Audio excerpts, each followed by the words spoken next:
안녕하세요, 로빈입니다. 자, 이번 시간에는 과연 영어를 잘한다는 건 뭘 의미하는지 한번 살펴보도록 할게요. 요거 새로운 이미지인데요. 제 영어 이름이 로빈이에요, 로빈. 로빈은 무슨 뜻이냐면 이렇게 대문자로 쓰게 되면 사람 이름이 되는 거예요. 로빈 이렇게 하면 되는 건데 소문자로 이렇게 쓰면 종달새라는 표현이 되는 거고요. 여러분이 지금 화면에 보이는 요 새가 로빈이에요. 그래서 서양에서는 비율로 보면 여자 이름이 로빈인 경우가 다소 많지만 남자 이름도 로빈이라고 쓰이기도 하죠. 그래서 제 사진보다는 그냥 요 새가 좀 더 귀여운 것 같아서 요걸로 이렇게 해놨습니다. 아무튼 이걸로 제 사진을 좀 가름하도록 하고 다시 본론으로 돌아와서 Great English, 영어를 잘한다는 건 영어를 잘한다. 과연 뭘 의미할까요? 영어를 잘한다는 건. 보기를 세 가지를 드릴게요. 첫 번째는 good at speaking and writing. 말하기와 쓰기를 잘하는 것. 두 번째는 getting higher score. 더 나은 점수를 받는 거죠. 그리고 세 번째는 둘 다. 앞에서 설명했던 둘 다. 아마 영어를 잘한다는 거는 3번일 경우가 많이 있다라고 하지만 3번인 경우에는 굉장히 아이디얼한 경우가 되게 많아요. 제가 그 기업체의 영어 강의를 하는데요. 그리고 일반인 분들, 특히나 이제 일반인 분들 중에서도 직장인 분들이니까 기업체에서 영어를 해서 승진이라던가 아니면은 뭐 해외 지사 근무 이런 것들이 기회를 따기 위해서 영어 점수를 반드시 올려야만 하는 분들이 있죠. 이런 분들은 일단 시험 위주로 공부를 많이 하세요. 시험 위주로. 근데 제 생각을 먼저 말씀을 드리면 언어를 공부할 때 있잖아요. 언어를 잘 말하는 것과 이 언어를 시험을 봐가지고 이 시험에서 좋은 점수를 받는 건 저는 이건 별개라고 생각이 들거든요. 근데 예상보다 이렇게 기업체에서 특히나 승진을 위주로 이렇게 공부를 하시는 분들과 대화를 나눠보면 영어를 열심히 하다 보면 특히나 스피킹을 열심히 하다 보면 자연스럽게 테스트, 즉 뭐 오픽이라든지 아니면 토익 스피킹이라든지 이런 데서 자연스럽게 점수가 나오는 거 아니에요? 라고 생각하시는 분들이 의외로 많아요. 그래서 한 번에 두 마리 토끼를 잡겠다라고 하는 거죠. 영어 스피킹도 하고 시험도 잘 보겠다라고 하는 분들이 되게 많은데 전 이게 잘못됐다고 생각이 들어요. 예를 들어서 한번 보죠. 여러분들 한국 사람이잖아요. 한국인은 한국어를 하죠. 그럼 여러분들은 아마 대부분의 분들이 한국에서 태어나서 한국어를 하실 건데 우리 한국에서 보는 시험 중에 한국어 능력 시험이라는 게 있어요. 얼마만큼 한국어를 제대로 잘 알고 활용을 하느냐라고 하는 건데 그러면 모든 한국인들이 아무런 준비 없이 한국어 능력 시험을 보면 좋은 점수를 받을 수 있을까요? 아마 경험 있으신 분들은 알 텐데 절대 그렇지 못해요. 왜냐하면 우리가 쓰는 한국어와 시험에 나오는 한국어는 별개죠. 우리가 잘못 쓰는 표현도 있을 거고 그리고 우리가 평소에는 쓰지 않는 그런 영어적인 문법 사항들도 있을 거예요.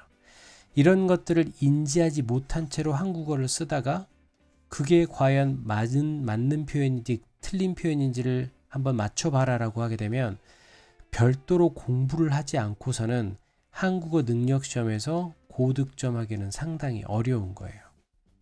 그렇기 때문에 일반적으로 스피킹을 한다고 해서 테스트, 오픽이나 토익 스피킹에서 좋은 점수를 받는 건 아니거든요.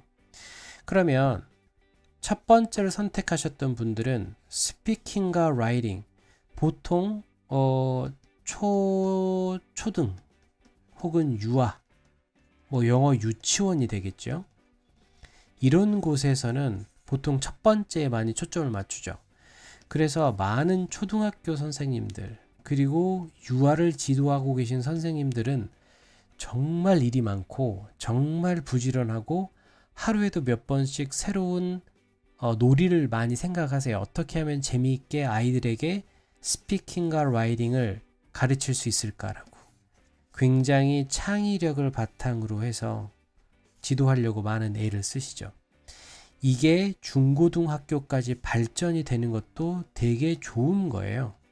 단, 어떤 전제가 하나 깔리냐면 아주 많은 책을 읽어줘야 됩니다. 아주 많은 책을 통해서 어느 정도까지 이 책을 읽어야 되냐면 수능에 나오는 지문을 능가하는 정도의 수준의 책까지 읽기가 끝나야 돼요. 그러면 굳이 중고등학교 때 따로 영어 공부를 할 필요가 없어요. 우리가 소위 영어 문제를 풀 때 얘는 잘 모르는데 감이 좋아 라고 하는 게 있어요. 뭔가 입으로 몇 번 막 이렇게 해보고 이게 더 맞는 것 같은데 라고 하는 게 있죠. 많은 책을 읽다 보면 그런 감이 굉장히 올라가는 거예요. 그래서 그런데 수준이 낮은 초등학교 원어민 기준으로 했을 때 초등학생들을 기준으로 하는 책을 많이 읽는다고 해서 그 감이 막 좋아지지는 않거든요. 책을 읽을 때 계속 단계를 높여가면서 읽어줘야 되는 거죠. 그래야 영어에 대한 감이 좋아지고 고등 과정에서도 구체적인 문법은 모르지만 모의고사에서는 고득점을 할 수 있는 방법들이 생기게 되는 거예요. 하지만 이런 단계까지 가는 경우는 굉장히 예외적인 경우예요. 굉장히 책을 많이 읽어야 되니까 책을 많이 읽는다는 건 엄마 아빠가 책을 읽지 않는데 아이들이 책을 많이 읽는 경우도 드문 경우고, 그런데 어머니 아버님들은 바쁘다는 핑계로 책을 읽지 않지만 아이들에게는 너는 책을 읽어야지 라고 하는 경우가 되게 많아서 이런 경우는 그리 흔치 않습니다. 그래서 중고등학교까지 스피킹과 라이팅에 초점을 맞추면서 쭉 이어가는 건 조금 어려워요. 초등, 유아, 유치원 이 정도에서는 가능할지 몰라도 계속 이어가는 건 힘들죠. 그런데 이렇게 이어오다가 하나의 복병을 만나요. 왜냐면 처음에 꿈은 그렇거든요. 스피킹이나 라이팅을 많이 해서 독해의 단계를 많이 올려서 수능에서도 좋은 점수를 받고 모의고사도 잘 보게 할 거예요 라고 하지만 중간에 어떤 복병이 생기냐면 내신이라는 복병이 생겨요. 스피킹이나 라이팅을 하게 되면 좀 전에 제가 뭐라고 설명을 드렸냐면 한번 여러 번 읽어보고 이게 더 맞는 것 같은데 라고 해서 답을 찾아간다고 했잖아요. 그래서 글의 주제를 묻는다거나 글의 순서 이런 것들은 되게 잘 푸는 반면에 문법은 거의 손댈 수가 없어요. 마치 우리가 한국어를 하는데 한국어 문법을 잘 모르는 것처럼 영어책을 많이 읽으면 어느 정도의 감은 생기지만 영어 문법을 제대로 학습을 안 했기 때문에 소위 말하는 중고등학교에 있어서 내신 점수를 받기는 정말 어려워지는 거죠. 그래서 이 경우에 문법이 어려워요 라고 하는 경우가 생기는 거예요. 그러니까 이상은 스피킹과 라이팅을 기본으로 하는 건데 중간에 내신이라는 복병을 만나서 어쩔 수 없이 이 두 번째로 생각을 하는 경우가 많죠. 그러니까 자연스럽게 세 번째는 멀어져 가는 거예요. 이것도 1번도 잘하고 2번도 잘하는 경우는 흔치 않으니까. 그런데 높은 점수를 받는다? 중학교 때는 좀 가능하죠. 왜냐하면 중학교 공부는 굉장히 단순하거든요. 가정법을 배웠다? 그러면 시험 문제에 주로 가정법이 90% 이상 차지하는 문제가 나오게 돼 있는 거죠. 그런데 고등학교 과정에서 가정법이 시험에 들어간다 라고 하더라도 가정법만 다루는 문제는 굉장히 나오는 빈도가 적어요. 이게 왜 그러냐면 중학교 시절에는 문법을 이렇게 독자적으로 하나씩 독립적으로 공부를 하는 거예요. 예를 들어서 시제를 공부를 했다. 가정법을 공부를 했다. 그리고 수동태를 공부를 했다라고 하게 되면 시제 완성하고 가정법 완성하고 수동태 완성하는 식으로 가는 거죠. 그러니까 문법 책에도 시제, 가정법, 수동태 이렇게 독자적으로 나와 있는 거예요. 그리고 시험 문제에 나오더라도 가정법이 시험 범위에 들어가면 가정법 문제만 99%가 나오게 돼 있는 거예요. 그러니까 답이 긴가민가 하더라도 문제를 풀면서 많이 봤던 단어들, 많이 봤던 표현들을 골라내면 그게 답이 되는 경우가 많죠. 그러니까 정확하게 알고 문제를 푼다기보다는 문제를 많이 풀다 보면, 더군다나 학원을 다니면서 문제를 많이 풀다 보면 소위 말하는 찍기의 감이 생기는 거예요. 그러니까 공부를 10 정도 하게 되면 10에 가까운 점수가 나오고 90 정도 하게 되면 90에 가까운 점수가 나오는 거죠. 그러니까 중학교 단계에서 나는 하면 되는 거지 안 해서 점수가 안 나오는 거야. 부모님 입장에서도 보면 이 아이는 안 해서 그렇지 하면 잘 나와요. 왜? 중학교 때는 근거가 있거든요. 하지만 고등학교 때는 다르죠. 가정법이라고 하더라도 일단 시제, 가정법, 수동태 이렇게 있으면 독자적으로 이렇게 하지 않고요. 지금 보는 것처럼 겹치는 부분들, 수학적으로 따졌을 때는 교집합이라는 게 존재를 하는 거예요. 시제와 가정법을 두 개를 짬뽕해서 문제에 내게 되는 거죠. 그리고 수동태와 가정법을 또 짬뽕해서 내는 거예요. 그런데 고등학교 문법책도 중학교하고 달리 중학교하고 일치하게 나와요. 시제, 가정법, 수동태.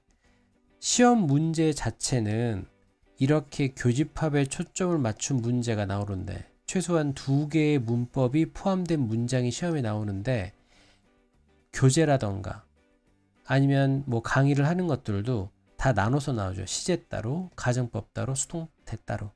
그러니까 고등학교 과정에서 문법이 약해서 문법 공부를 하더라도 문법 점수가 잘 오르지 않아요. 오히려 떨어지는 경우가 생기죠. 왜냐하면 학습 방법이 바람직하지 않기 때문에 그런 거예요. 교집합에 초점을 맞추는 경우 여기에 초점을 맞춰줘야 되는데 여기에 초점을 맞추니까. 그래서 학교 공부나 혹은 학원 공부를 할 때도 고등학생들은 이 교집합에 초점을 맞추는 학습을 해줘야 되는 거예요. 그런데 학원이나 학교에서 자꾸 여기에 초점을 맞춘다더라. 관계대명사가 약하니까 관계대명사만 정리하고 가정법이 약하니까 가정법만 정리하는 식의 공부를 하게 된다면 절대적으로 점수를 올릴 수가 없게 되는 거죠. 그래서 학습 방법에 변화를 줘야 되는 거예요. 어떻게 학습을 해야 조금 더 효과적으로 그리고 조금 더 효율적인 방법으로 공부할 것인가, 거기에 초점을 맞춰야 되죠. 거기에 대한 방법은 이 다음 또 강의에서 계속 이어가도록 하겠습니다.